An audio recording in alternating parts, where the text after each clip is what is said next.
Deuteronomy 8 through 10, God said he tested Israel in the wilderness to humble them, and so they would know what is in their hearts.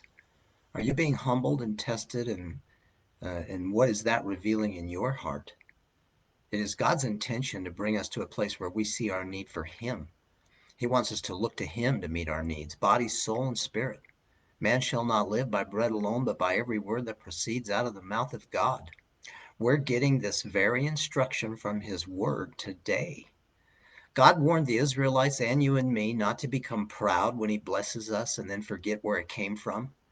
God promised to bless Israel with earthly blessings. He did not promise that to the church, although sometimes he does that anyway. The church is blessed with every spiritual blessing: righteousness, peace, joy, hope, fellowship with the Holy Spirit. We will do well not to theologically put Israel and the church together in a blender. In Deuteronomy 9, God made it clear that he was driving out the nations in Canaan because of their wickedness, not because of Israel's righteousness. God will save you and me if we come to Christ, not because of who we are, but because of who he is, a merciful and gracious God. The only thing you and I bring to the table of salvation is our sin.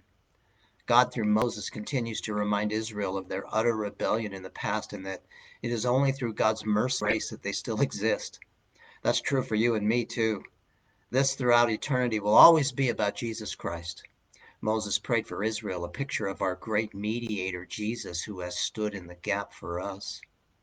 In Deuteronomy 10, Moses points out that Israel belongs to God as his nation. He has orchestrated every event. They will do well to obey him. Of course, we see that they don't. Neither have we. God spends 1,500 years in 39 Old Testament books to make clear we could never keep the law. 27 New Testament books make it clear that Jesus Christ alone can save us. Mark 11:19 through 33, Jesus said, "All things for which you pray and ask, believe that you receive them, and they will be granted to you." Then he says to make sure we deal with unforgiveness in our hearts. In other words, the prayers that are granted are the ones that line up with God's will.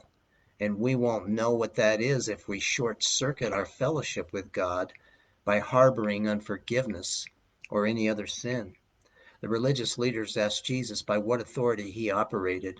He challenged them with the question of by what authority John the Baptist operated in. They said they didn't know, reasoning among themselves that if they said by heaven, Jesus would ask why they didn't believe him. Remember that John the Baptist announced Jesus as the Messiah. If they said John's authority came from man, they would be in trouble with the people who believed John to be a real prophet.